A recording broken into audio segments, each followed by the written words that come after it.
செய்தியை பார்த்து வருகிறோம். அதிமுகவின் முன்னாள் அமைச்சர் செல்லூர் ராஜுவின் நகைச்சுவை உணர்வுக்கு அளவில்லாமல் போய்விட்டது என மாணிக்கம் தாக்கூர் கண்டனம் தெரிவித்திருக்கிறார். இது குறித்த விவரங்களுடன் செய்தியாளர் வெற்றி இணைந்திருக்கிறார். வெற்றி, முழு விவரங்கள். லவண்யா, நேற்று மதுரையில பாஜகவினுடைய முன்னாள் மாநில தலைவர் அண்ணாமலை பல தொகுதிகளில் அதிமுக கூட்டணியினுடைய வேட்பாளர்களுக்கு வாக்கு கேட்டு பிரச்சாரம் செஞ்சாரு. அதுல சுந்தர்சி அவங்களுக்குலாம் பிரச்சாரம் செஞ்சாரு. அப்பதான் அதிமுக முன்னாள் அமைச்சர் செல்லூர் ராஜு அவர் போட்டியிடக்கூடிய அந்த மேற்கு சட்டமன்ற தொகுதியில அவருக்காக வாக்கு கேட்டு பிரச்சாரம் பண்ணாரு.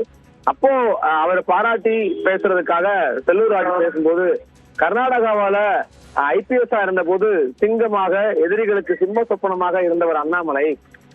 அதை ஒப்பிடும்போது அவரு முத்துராமலிங்க தேவரின் மறு உருவமாக இருந்தார் அண்ணாமலை அப்படின்ற ஒரு வார்த்தையை குறிப்பிட்டு ஒப்பிட்டாரு அண்ணாமலையார்.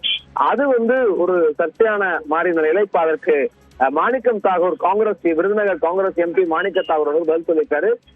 செல்லூர் ராஜுவினுடைய நகைச்சுவை உணர்வுக்கு அளவே இல்லாமல் போயிருக்குது.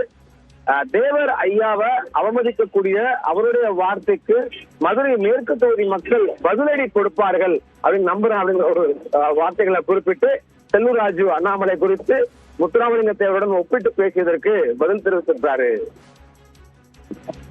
விவரங்களுக்கு நன்றி வெற்றி.